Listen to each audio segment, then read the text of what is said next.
From the world of politics to the world of business, this is Balance of Power.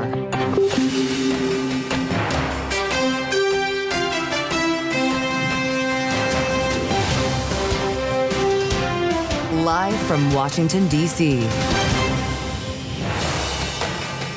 Another meeting of the minds. President Trump says he just got off the line with Vladimir Putin. Welcome to the Wednesday edition, Balance of Power. As news of this phone call, more than an hour in length, breaks today, and the president now suggesting that peace is not imminent in Ukraine. I'm Mathieu alongside Kailey Leinz in Washington. It's good to have you here on the early edition of Balance of Power on Bloomberg TV and radio. Kailey, he said a lot more than that, also addressing talks with Iran and a potential collaboration of sorts with Vladimir Putin. Says he may join the discussions. Yeah, the Russian president suggesting to President Trump that he could be helpful when it comes to Iran and forcing a more rapid conclusion to the discussions the U.S. has been trying to engage in with Tehran. Noteworthy, of course, that the president is speaking to President Putin, or did so today, when he has been asking publicly to speak with a completely different president entirely, Xi Jinping of China, as he says Xi is now being tough to deal with. Certainly a busy day for President Trump as he not only seeks that phone call, but also will be meeting later with key members of the Senate Republican Conference, specifically those on the Finance Committee and the Majority Leader John Thune about the One Big Beautiful Bill. Well, we thought that would be our lead story right now because indeed members of the Senate Finance Committee, Republican members, are on their way to the White House for the next throwdown here. That group will include a number of holdouts, including Ron Johnson, who says he's a no flat period unless this changes. But Kailey, the CBO may be the best thing that happened to Donald Trump today in that conversation. Yeah, he hasn't expressed too much happiness with the CBO and its scoring of his tax bill, which, according to their report today, says will add $2.42 trillion to the deficit over the next 10 years. But they also say his tax cuts will reduce the deficit by $2.8 trillion, or tariffs, that is. The tariffs will help pay for this. Will help pay for it. So maybe the offset conversation is a real one. We'll get into all of that this hour, but we begin, as always, with a check on the markets. And for that, we turn to Charlie Pellet up in New York. Hey, Charlie. Hi, thank you very much, Kailey Leinz. Great reason to keep it locked into Bloomberg Television and Radio. Lots of moving parts to this market today. Bottom line here, we do have the Dow higher by 45 right now, up 0.1%. Stocks have been meandering, but right now we've got the S&P up 10 at 59.80, a gain there of 0.2%. NASDAQ up 49. That's an advance of 0.2%. Bottom line here, S&P 500 holding steady in the face of weak data. We do get the beige book coming up in 1 hour from now. The 10-year, 4.35%, the 2-year, 3.86%. Gold up $20 the ounce, up 0.6%, 33.74 right now, while West Texas Intermediate crude is retreating by 1.2%, 62.63 a barrel on WTI. Wells Fargo shares are higher after finally escaping that Federal Reserve asset cap that has restricted its size for more than 7 years, unleashing the firm from the unprecedented punishment in a major win for CEO Charlie Scharf. Today, Wells Fargo up by 0.9%. Again, recapping here, the Dow, the S&P, NASDAQ all advancing. S&P up 11, a gain there of 0.2%. Balance of Power continues right now, and back we go to Washington. Once again, your hosts, Mathieu and Kailey Leinz. All right, Charlie Pellet in New York checking on the markets for us. Thank you so much. Meantime, here in Washington, we are following breaking news that we just got from President Trump, courtesy of his True Social feed, where he informed us he just spoke to Russian President Vladimir Putin by phone for over an hour. A conversation that the president described as a good one, but not a conversation, he said, that will lead to immediate peace, noting that Putin said very strongly he will have to respond to the recent attack on the airfields, referring, Joe, of course, to the drone strikes we saw across deep into Russian territory last weekend. This could mean some very difficult days ahead for the Ukrainian people, knowing that Russia has a preference of attacking civilian targets, unlike what we saw from Ukraine. Over the course of the next half hour, we're going to bring you two very important voices in the midst of breaking news today in Washington with all the stories we're talking about. Republican Senator Bill Hagerty of Tennessee will join, along with Democratic Senator Elizabeth Warren of Massachusetts, all in the next 20 minutes here on the fastest show in politics. We do want to start on Capitol Hill, though, Kailey, with all of the breaking news today, and Bloomberg's Tyler Kendall. First, Tyler, welcome back. On this phone call, lasted over an hour, Trump and Putin. What else do we know?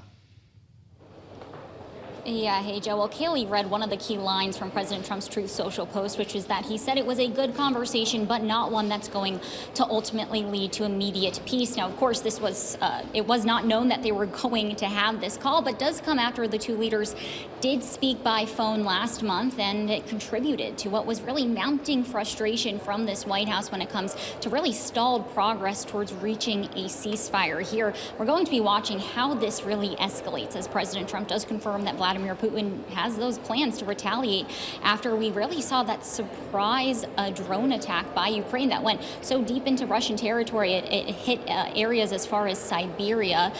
Now, we should say that earlier today, Vladimir Putin did come out and he dismissed the idea of meeting face-to-face with his Ukrainian counterpart, something that Ukraine says ultimately needs to happen if there is going to be progress when it comes to these talks. It also comes against a broader backdrop of a Bloomberg news scoop earlier this morning that the U.S. does not have plans to provide air defenses to back a reassurance force that would comprise of the United Kingdom and France that has been trying to convince the United States to give some firmer security guarantees moving forward here that would back any potential deal. So we're going to be watching closely how this ultimately ends up developing because, as you well know, the U.S. has gone to Russia before with a potential plan that could even see freezing the battle lines, the battlefield lines where they were, but that hasn't been enough to move the needle in really a significant way as of yet.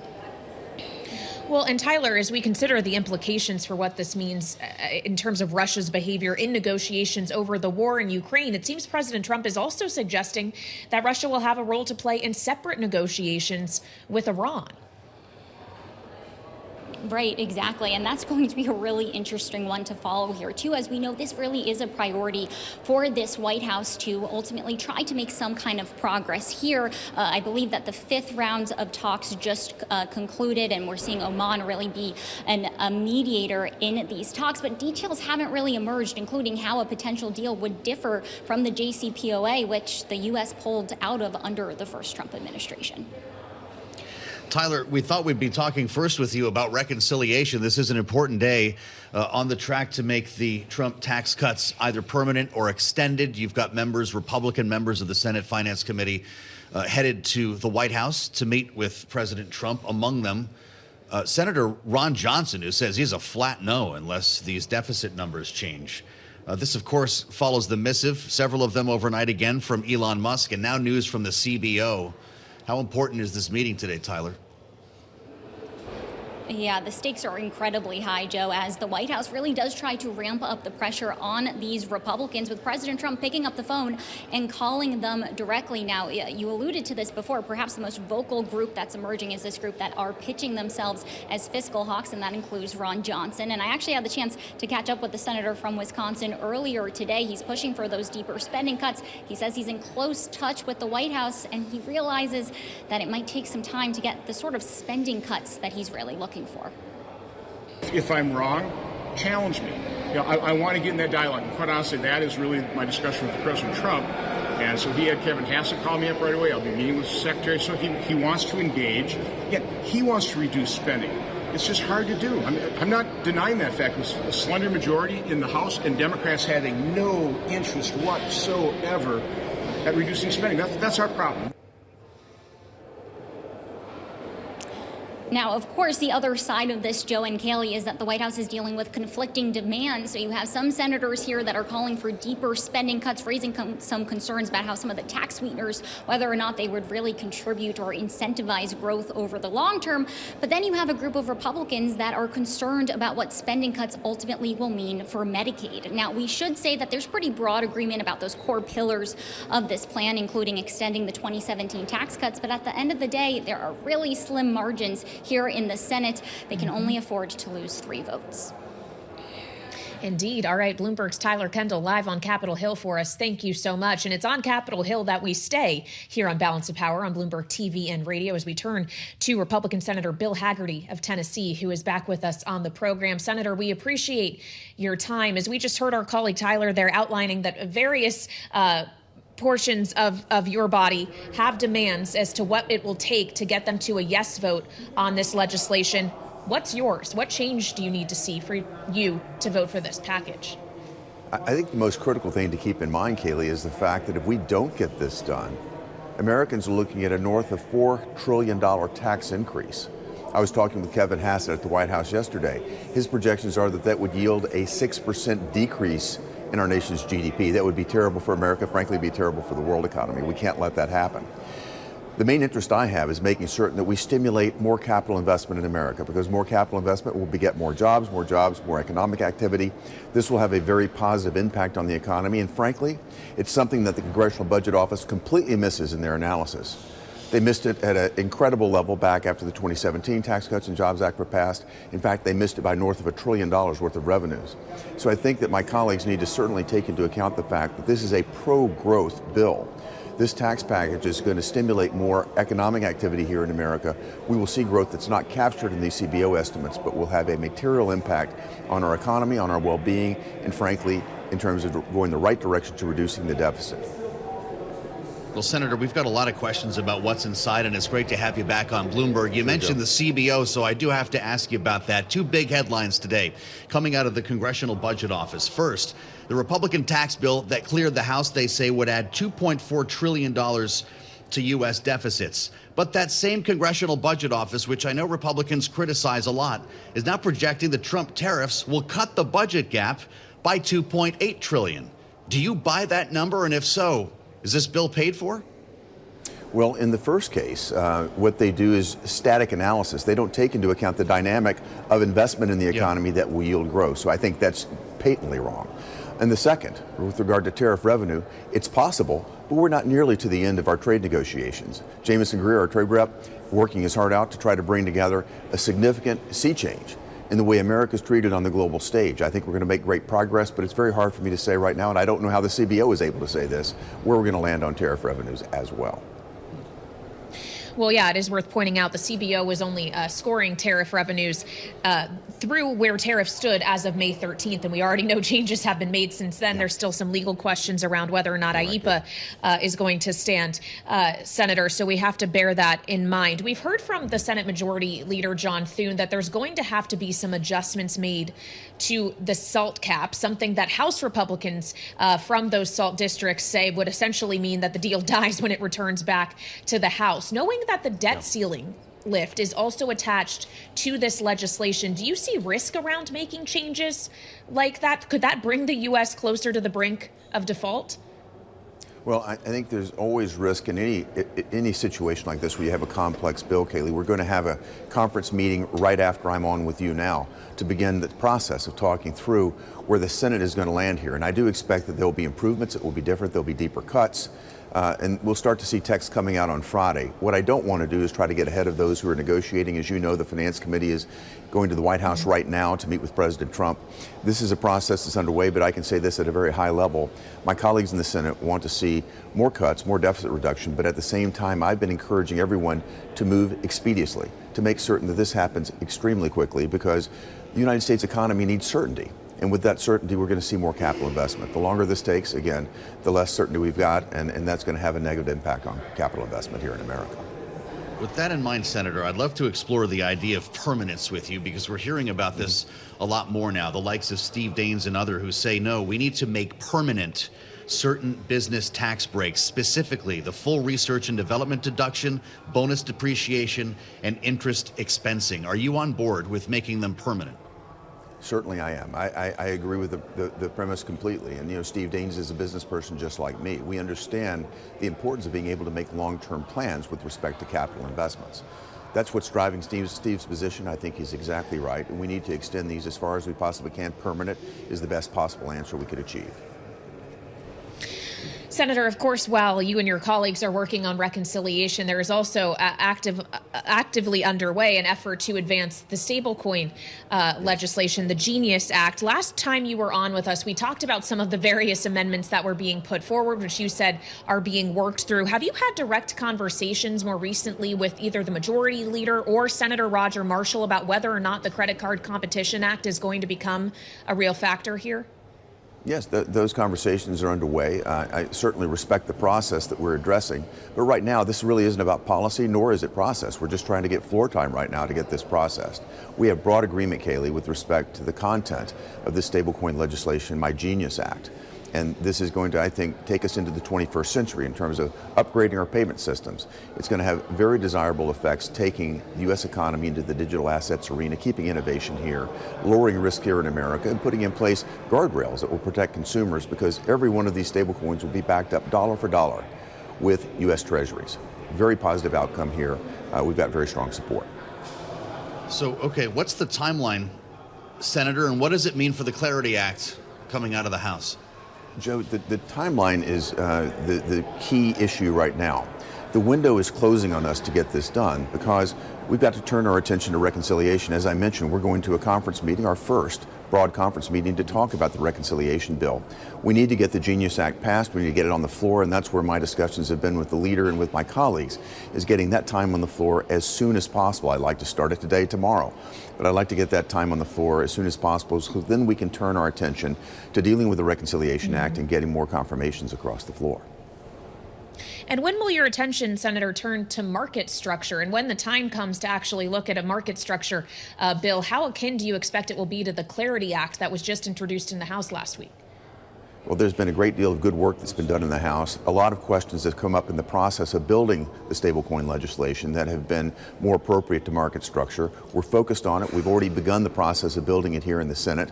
Again, as I mentioned, a lot of it's a natural outgrowth of the stablecoin legislation that we've been pushing forward. So we're going to turn our attention immediately to that, but I think the most immediate thing that will happen is the reconciliation bill coming to the floor of the Senate. In the meantime, I pledged to President Trump I would get this done in the first 100 days if I possibly could. We've exceeded that by a bit, but President Trump wants to see this legislation on his desk. J.D. Vance was at the Bitcoin conference in Las Vegas just last week saying he wants to see a clean bill in front of him on stablecoin legislation in front of President Trump, and I think we can get there.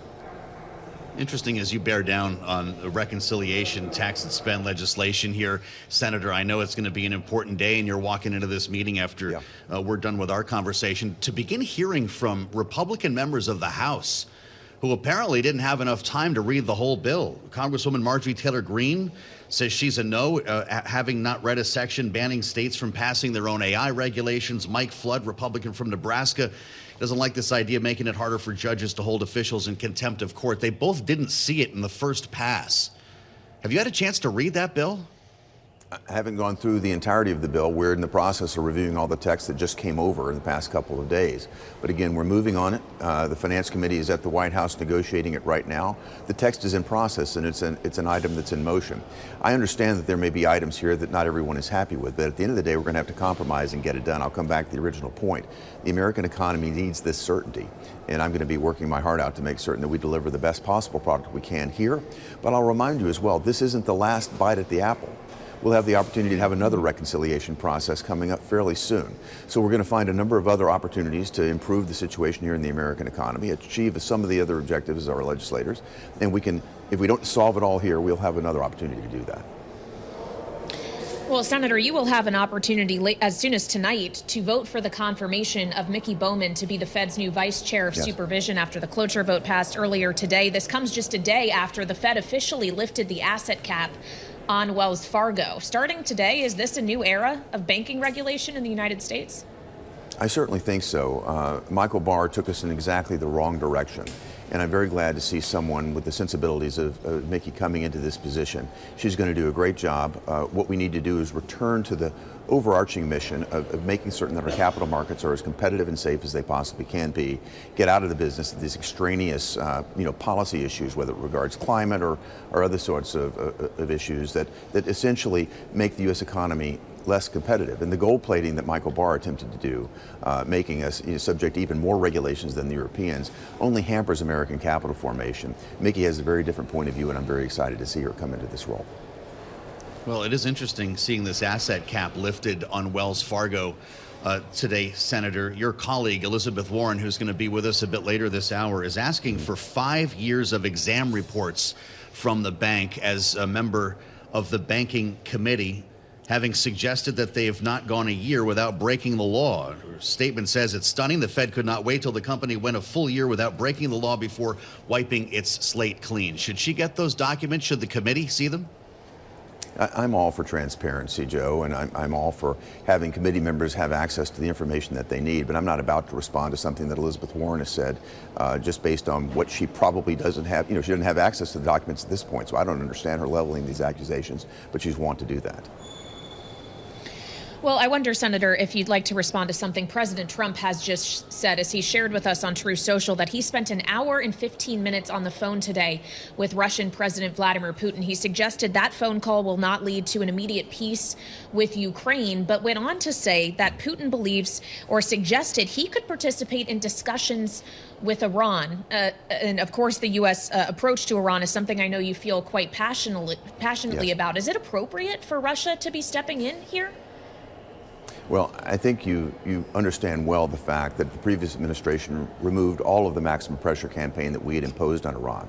We had Iran to a point where they were ready to deal. Their reserves were below $10 billion. As soon as the Biden administration came in, they stopped enforcing the sanctions. They put Iran in a position to fund terror. We saw what happened with Hamas. We saw what happened with Hezbollah. We saw what happened with the Houthis. We're bringing that situation back under control. We're putting back in place maximum sanctions, and we also have the opportunity to get the world behind us, and I think the world should be behind us to ensure that Iran does not have the capability to threaten the rest of the world as they seem to want to do.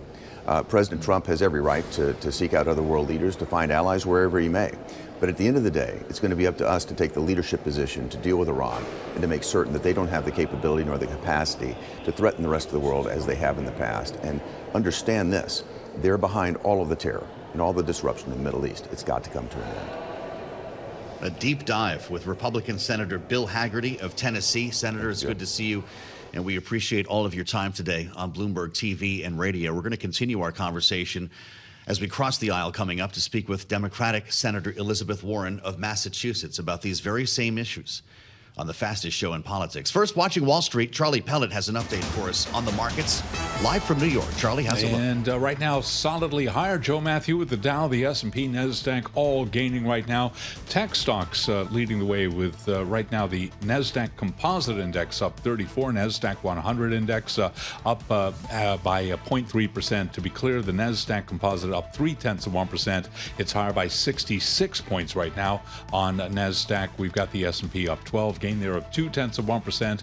The Dow up 44. That is an advance of just about 0.1%.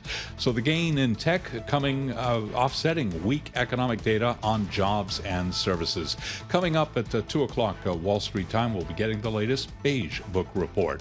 Bottom line here, stocks pushing higher. S&P up 0.2. The 10-year 4.35%, with the 2-year 3.86%. Gold now up 0.7%, 33.75 the ounce. West Texas Intermediate crude oil down 1.1%, 62.71 a barrel. And Bitcoin down 0.4%, 105,400 on Bitcoin. Earnings news: Hewlett-Packard Enterprise shares right now they are up 0.4% after earnings. CrowdStrike after earnings down 5.4%, and shares of Snowflake they are higher now by 1.5%. Analysts positive on the software company in the wake of its summit event. UBS upgraded the stock, and again Snowflake up by 1.5%. MongoDB after the close of trading. For on-demand news 24 hours a day, subscribe to Bloomberg News Now wherever you get your podcasts. Back we go to Washington. Balance of Power continues. Once again, your hosts Joe Mathieu and Kailey Leinz. All right, Charlie Pellet checking on the markets for us. Thank you so much. Charlie, of course, noting the move we're seeing in Wells Fargo shares today, up just about 0.75% on the day after the Fed lifted the asset cap that has hampered the bank's growth for years now. But I would note, Joe, that Wells Fargo shares are also up about 20% since Election Day. So there was a lot of anticipation that this asset cap would indeed get lifted under this Trump administration. They're definitely popping corks at Wells Fargo. Elizabeth Warren, on the other hand, is not, as we told you, will be joined here by the Democratic senator from Massachusetts, having issued a blistering statement following this Fed decision. Kailey, saying the entire Federal Reserve Board, including appointees of both parties, should be embarrassed. She's with us now, the Democrat from Massachusetts, live from Capitol Hill. Senator, it's great to see you back on Bloomberg TV and radio. You are demanding 5 years of exam reports from Wells Fargo. And I wonder what leverage you have here, how far you would go to get them. Would you threaten to hold up the nomination, for instance, of Michelle Bowman as the Fed's vice chair of supervision to get them? Look, I'm already opposed to having Michelle Bowman as the vice chair for supervision. This is someone who has never seen a regulation for a giant bank that she wasn't willing to cut or undermine. But understand this about Wells Fargo. I think before you decide to lift this big penalty that's been in place for Wells Fargo for 7 years now, you should ask for like maybe 1 year in which they aren't caught breaking the law. Remember that in January of this year, the SEC tagged Wells Fargo for cheating investors. In December, the CFPB tagged Wells Fargo for cheating American consumers, by the way, to the tune of over $800 million. And in September, the OCC tagged Wells Fargo for money laundering. So we have the three big banking regulators all saying Wells Fargo's out there still breaking the law. And then a report just a few weeks ago by former and current Wells Fargo employees saying that the very activities that Wells Fargo engaged in 7 years ago, where they created fake accounts for people and so on because they were pressing their employees to get those numbers in, to get more people signed up for more accounts, that same activity is occurring today. And those are the circumstances under which the Fed unanimously says, hey, Wells Fargo, get on out of here. You don't need any extra regulation. No, that just doesn't wash. Do you see any potential benefit here, Senator, though, of Wells Fargo being able to better compete with other big banks for the competitive landscape to change in that way? Look, I'm all for competition, but I don't think that cheaters ought to have a leg up in competing. And that's really the part to remember here about Wells Fargo. The reason we want to have good enforcement of all of the banking laws is that the banks that actually follow the law, the banks that aren't engaged in money laundering or the banks that are not cheating their investors, that those banks ought to be able to play on a level playing field. And Wells Fargo, we know starting 7 years ago, that Wells Fargo was so boosting its profits and, by the way, its CEO compensation based on cheating American customers. And in fact, it was so awful what they did that it wasn't just civil penalties, they were in violation of criminal laws. So the idea that, boy, we want to get them right back out there competing with the other banks at a time when their own employees are saying, hey, they're back to doing the stuff they were doing before. That's not the direction we want to go. Senator Elizabeth Warren live with us on Bloomberg TV and radio. I'm going to ask you to walk with me here for a second, Senator, because I don't know if Donald Trump is watching us right now, but the president is posting about you right now, just on Truth Social. Donald Trump writes, quote, I am very pleased to announce that after all these years, I agree with Senator Elizabeth Warren on something. The debt limit should be entirely scrapped to prevent an economic catastrophe.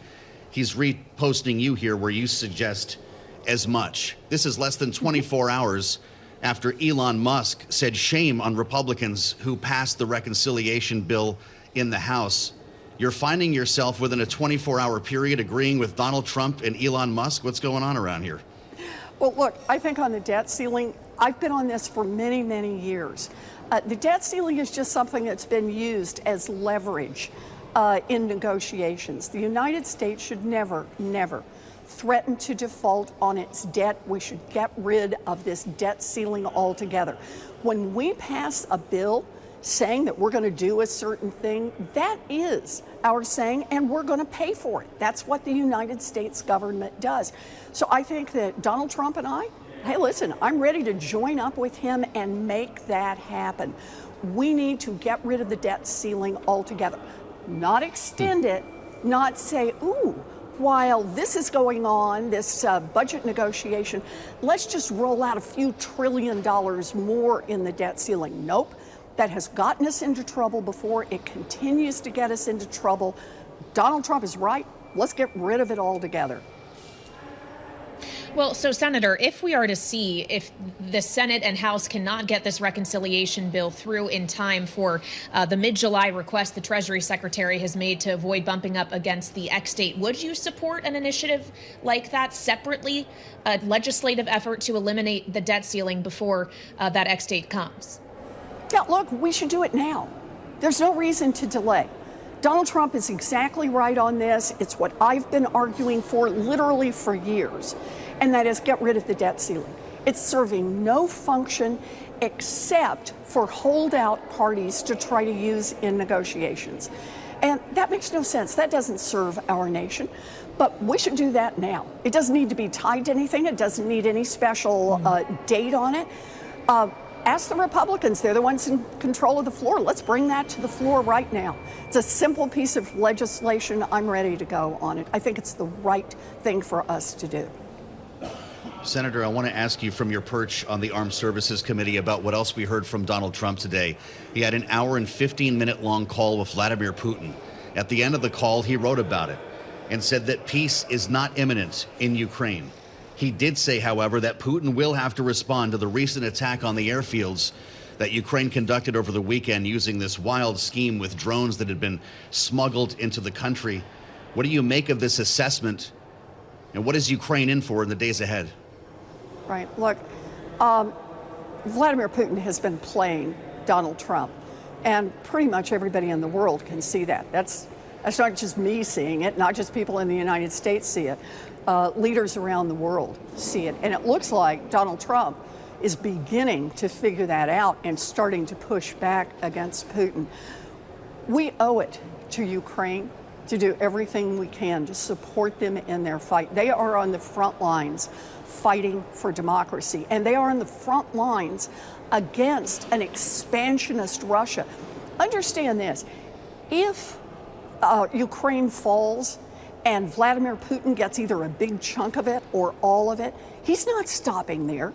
He's coming for more and more and more because that's who Vladimir Putin is. It is important right now to help Ukraine push back.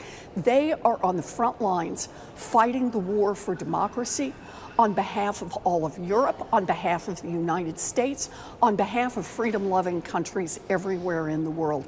And we should give them all the support we can.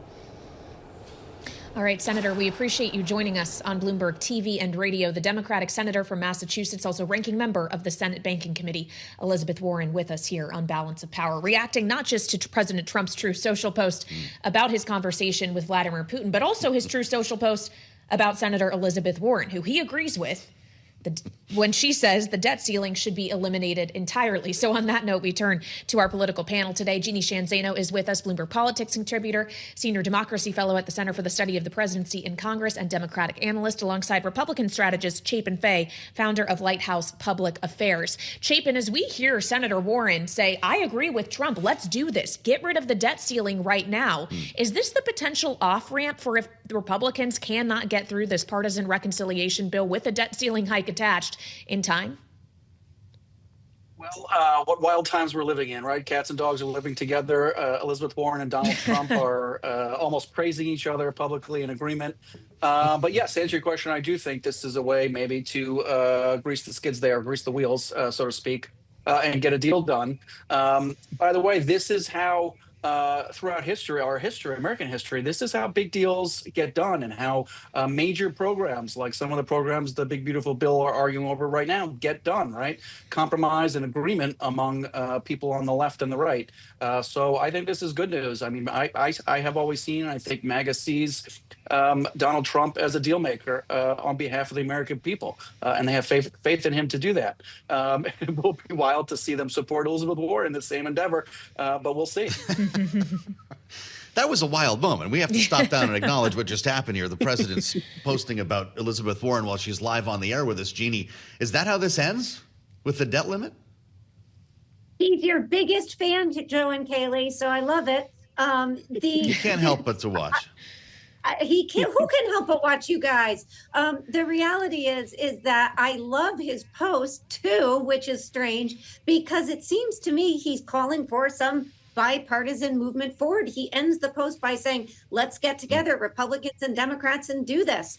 I'm not sure if that is just limited to the debt ceiling, which absolutely needs to be scrapped, but it should also pertain to this issue of the reconciliation bill overall. So I don't know if it's a bad sign for the president that the Republicans aren't moving on the bill, so he's reaching across the aisle, or a good sign that he's just found religion that he needs to work across the aisle. But I'm in favor of you two bringing the parties together like this. I love this.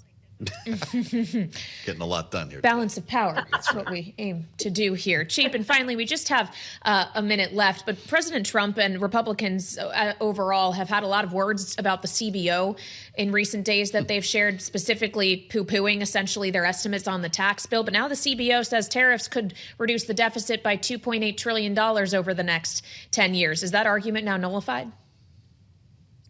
I don't think so. I mean, this is sort of some of the sausage being made that always spills out into the public. And if the CBO says something you like, you support it, you use it as a proof point. And when the CBO, goes the other way, you can do what the Republicans are doing recently. But it is helpful to have the CBO give some numbers that can help an argument and push things forward for sure. Jeanne, what's your thought on this when it comes to the CBO? I think I know your answer, but I think Republicans are suggesting that the broken clock is right once a day when it comes to CBO's take on tariffs, but CBO is broken when it comes to scoring the tax cut bill because it doesn't use dynamic scoring. Am I warm on this?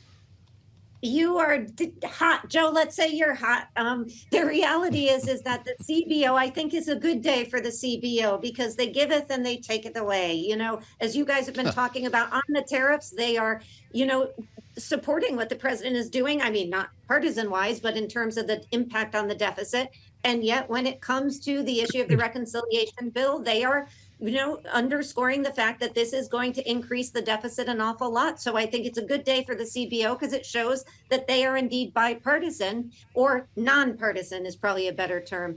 But the reality is that the president and the Republicans are going to have to really get their head around what Elon Musk, what so many people have been talking about. You simply have a math issue when it comes to the reconciliation bill. You cannot add 2.5 trillion plus to the deficit and call yourself economically or fiscally responsible. I know Russ Vought and others are out there saying about this static scoring and all of this.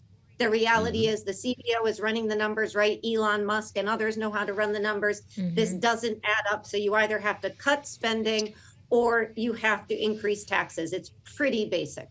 We've got a lot ahead, including a conversation with the Premier of Alberta, Canada. Kailey, one thing we have not mentioned over the course of an hour and 40 minutes here on the air is that at 12:01 a.m., the 50% tariffs on steel and aluminum took effect. Yep, a doubling from 25%. Of course, Alberta, not as much of a steel producer as other parts of Canada, but they are a big oil producer, which has been a factor in these ongoing trade conversations as well. And we're going to get into all of it with her in just a moment. Important trade talk ahead right here on Bloomberg. First, we look at Wall Street with the help of Charlie Pellet. He's got an update on the markets for us live from New York. Charlie? And good day, Joe Mathieu, with the Dow, the S&P, NASDAQ all pushing higher. We are about to get the Beige Book report coming up 2 o'clock Wall Street time with the S&P right now higher by 11. That is a gain of 0.2%. The Dow up 40 right now, up 0.1%. S&P, as I mentioned, holding steady in the face of weak economic data. NASDAQ up 56 now. That is a gain of 0.3%. The 10-year at 4.35%. The 2-year 3.86%. Spot gold up $26 the ounce, $33.79, up 0.8%. And West Texas Intermediate crude down 1.2%, $62.62 for a barrel of WTI. Tesla's vehicle shipments from its China factory fell for an 8th straight month. Tesla shares today down by 3.2%. Meanwhile, a ship carrying about 3,000 cars to Mexico, electric vehicles, I might add, abandoned in the middle of the Pacific Ocean after catching fire. Just getting word that Reddit is suing Anthropic, alleging wrongful use of Reddit data. This according to the Wall Street Journal. Reddit shares are up now by 6.1%. And finally, Jane Buffett, the widow of singer Jimmy Buffett, is seeking to remove the co-trustee of her husband's estate, saying he has failed to act in her best interest. The singer died in 2023 and left an estate with $275 million in assets. Recapping, S&P up 13 right now, a gain of 0.2%. And for on-demand news 24 hours a day, subscribe to Bloomberg News Now wherever you get your podcasts. Balance of Power continues right now. Back we go to Washington. Once again, your hosts. Here they are, Joe Mathieu and Kailey Leinz. All right, Charlie Pellet tracking the markets for us. Thank you so much. Meantime, here in Washington, Joe Mathieu and myself are tracking a lot of different stories, a lot of moving parts in politics and geopolitics today as we watch the reconciliation fight on Capitol Hill, which is, of course, going to the White House today with a meeting between Senate Finance Committee members and President Trump. Also, President Trump focusing on other areas of the world, including, of course, the ongoing war with Russia and Ukraine, having spoken with the Russian President Vladimir Putin for an hour and 15 minutes earlier today. And then there's another story, which, as Joe rightly pointed out a few minutes ago, we haven't even had time to touch on with all of this other news, and that is the fact that effective today, steel and aluminum tariffs have doubled. They've officially gone up from 25% to 50%. And Joe, we've seen the impact on futures in markets. That's right. Our brave new world is here. And so is Mike McGlone. Always a pleasure to spend time with the senior commodities analyst at Bloomberg Intelligence. Mike, the United States imports more steel than any other country. What does this next leg of the tariff story mean for our economy? Well, I think you nailed it with the question, Joe. It's not going to be good to raise those prices. It's going to be somewhat akin to, remember when crude oil spiked in 2008 to $4 a gallon and then the kind of recession followed? It's not going to be similar, but it is similar where there'll be higher costs for the producers who use that steel. The key thing from my standpoint that really matters is what it means for globally and U.S. traded copper, because steel is mostly traded over in futures outside of the U.S., but it really boosted up the price of copper. And U.S. price of copper there is up 20% on the anticipation of tariffs, potentially on the back of those other tariffs.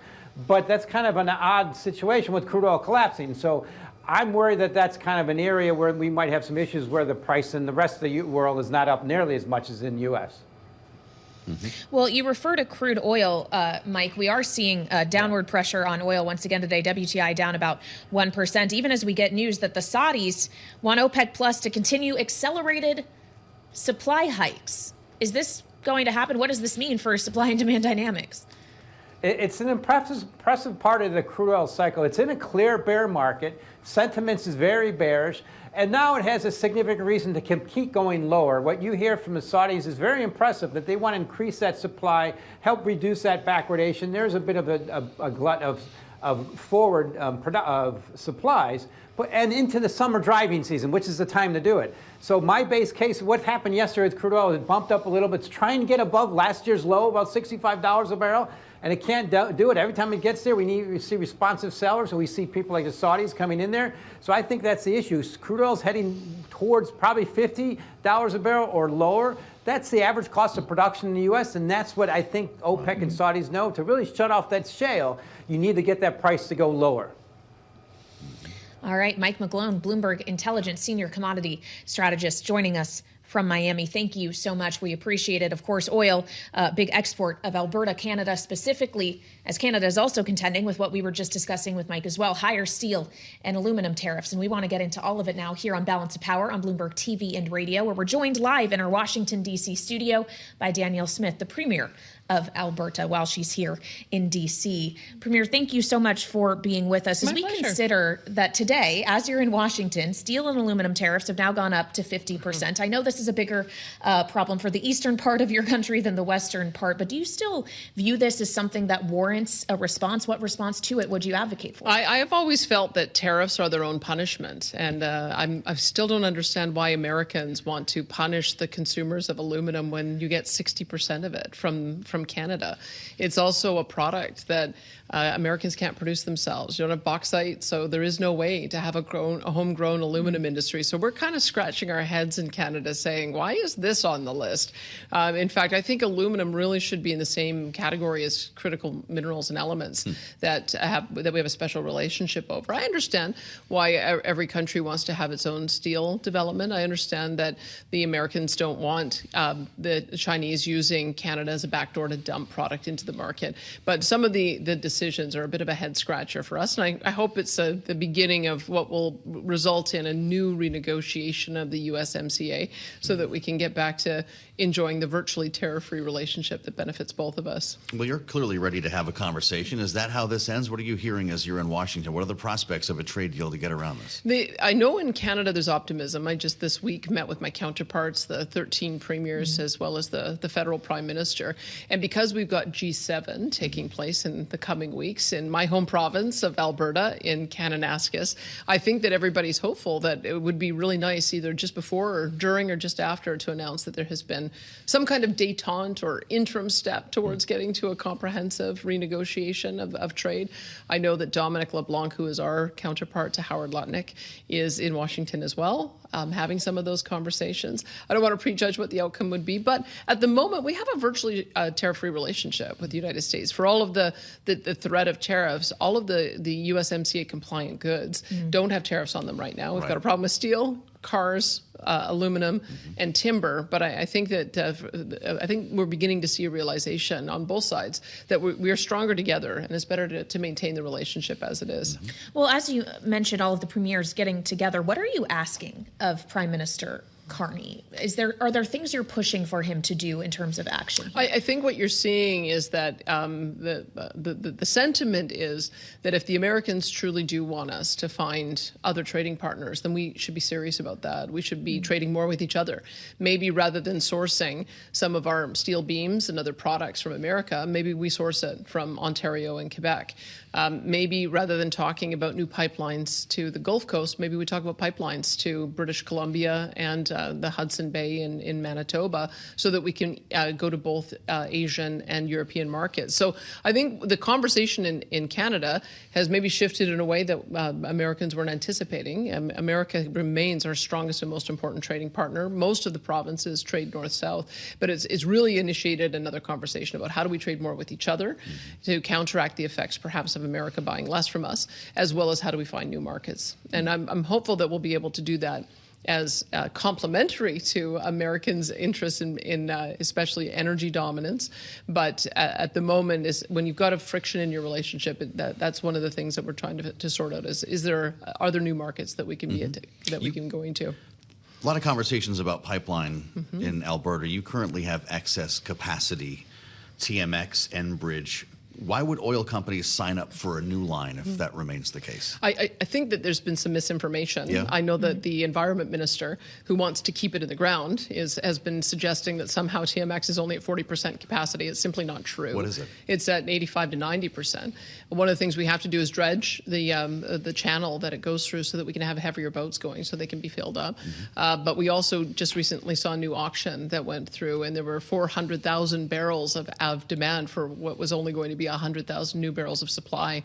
So I have no question in my mind that if we build a new pipeline, it will be filled, especially as we look towards the Asian markets. We have been able to build a pipeline to our west coast with Trans Mountain. Initially, we thought that most of that product was destined for refineries on your west coast. But in fact, more than half of it is now going to Asian countries.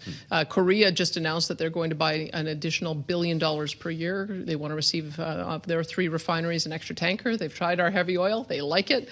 And there are other heavy oil refineries around the world that realize that now that it's on Tidewater, we can get there directly. Yeah. And so we're going to continue looking at those opportunities. But I think that there is an incredible growth opportunity for Canada. We have a different kind of oil than America does. America has light sweet. So you've got certain markets. You've got the heavy stuff. So I always look at it as more like cooperation as opposed to competition, because we can fuel and feed different markets than America can. And it doesn't diminish at all the American aspiration for dominance. I think, in fact, Canada and U.S. together are going to be the ones that can achieve that energy dominance for all of North America. Well, when we consider the prospects of a new pipeline that would allow you to ship, as you were describing, more oil to foreign markets, it seems Mark Carney is behind this idea as long as there are kind of offsetting factors in terms of green investments. You described this earlier this week as a grand bargain. As you think about that bargain, how should that kind of effort be paid for? And what do you think is the most realistic route to actually get where that pipeline should go? Our biggest oil sands producers have been proposing something called the Pathways Project.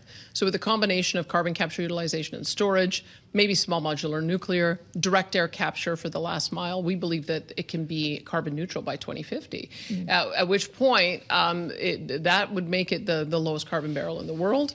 And we also know with heavy oil, you can make 6,000 different products out of a barrel of oil. And so it can be used not only for gas and diesel and aviation fuel, but also for asphalt and other types of petrochemical products. So we're really excited about the potential for that to occur. I think our best option is another pipeline to the West Coast, Northwest Coast, probably around the Prince Rupert area.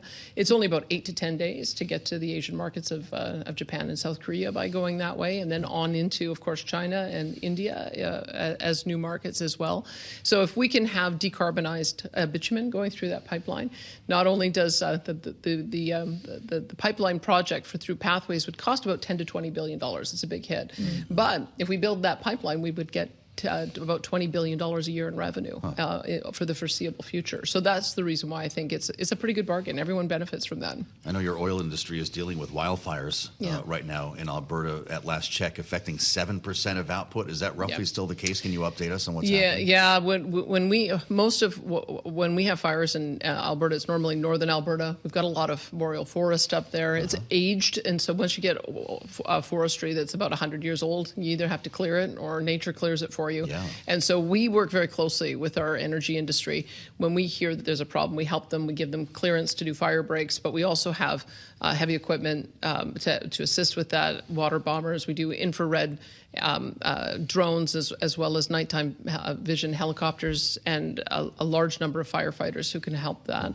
We've also prioritized that we want to make sure that those assets are protected when we end up with this kind of terrible fire season. In the past, we've been able to be successful in that, and we're hopeful that we'll be able to get those back online soon. Well, and the season does seem like it's becoming semi-regular, and we're seeing the impacts of it all the way here on the east coast of the United States in terms of air quality. Is there anything else Alberta is looking at doing in terms of mitigation, trying to make sure that even with the seasonality that these fires are not as severe in the years to come? I think we have to be realistic about the incredible volume of forestry that we have and how old it is. And so that does require the proactive approach, that you either can do prescribed burns so that you can control it, or you do mechanical removal so that you can take away the fuel, or nature will take its course. And so we've seen that now for the third terrible fire season that we've had. But those are the mechanisms that we're using. We've got to get new green growth going, because that's going to be the way that we have a differential in age in our forests, and hope that we don't end up with these problems. I should also mention we found that 67% of fires are started by human caused. So people being careless. And so we put out campaigns just saying, make sure you douse your fire, make sure that you're not sparking anything with equipment, because those are some of the reasons why we can end up with these terrible wrecks as well. Well, we hope that everyone is safe and that you get around this. And I know you have a lot of experience in that area. Danielle Smith, great conversation, and we appreciate your visit. Good luck with the rest of your time in Washington. Thank you. Appreciate it. Premier of Alberta, Canada. Wish luck to the Oilers. Stanley Cup. Okay. Go Oilers. There it is. You got it in. That's for producer James.